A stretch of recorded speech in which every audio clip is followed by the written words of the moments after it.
ಬೀಗ ಹಾಕಿದ್ದ ಮನೆಗಳೇ main target. 9 ಮನೆ ದೋಚಿ ಎಸ್ಕೇಪ್. ರಾತ್ರಿ ರಾಬರ್ಸ್ಗೆ ಬೆಚ್ಚಿ ಬಿದ್ದ ಬೀದರ್ ಜನ.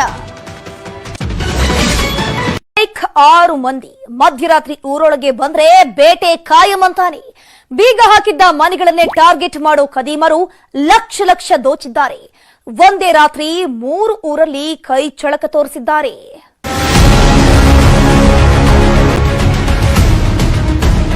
ಒಬ್ಬರಲ್ಲ ಇಬ್ಬರಲ್ಲ, ಬರೋಬ್ಬರಿ 6 ಮಂದಿ.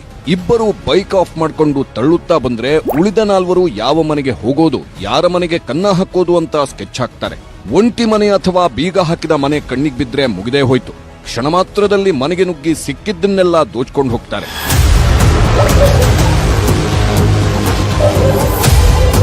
ಬೀದರ್ ಜಿಲ್ಲೆಯ ಬಸವಕಲ್ಯಾಣ ತಾಲೂಕಿನ ಜನ ಅಕ್ಷರಶಃ ಬೆಚ್ಚಿ ಬಿದ್ದಿದ್ದಾರೆ. ಯಾಕಂದ್ರೆ ಒಂದೇ ರಾತ್ರಿ 3 ಊರಿನ 9 ಮನೆಗಳಲ್ಲಿ ಗುಡಿಸಿ ಗುಂಡಾಂತರ ಮಾಡಿದ್ದಾರೆ. ಕೈಗೆ ಸಿಕ್ಕ ಹಣ ಚಿನ್ನಾಭರಣವನ್ನ ಗಂಟು ಮೂಟೆ ಕಟ್ಕೊಂಡವರು ವಾಪಸ್ ಹೋಗುವಾಗ ಹೊಸ ಬೀಗ ಹಾಕಿ ಜೂಟ್ ಹೇಳಿದ್ದಾರೆ. ಬೆಳಿಗ್ಗೆ ಕಳ್ಳತನವಾಗಿರೋದು ಗೊತ್ತಾಗ್ತಿದ್ದಂತೆ ಇಡೀ ಊರಿನವರು ಕಂಗಾಲಾಗಿದ್ದಾರೆ.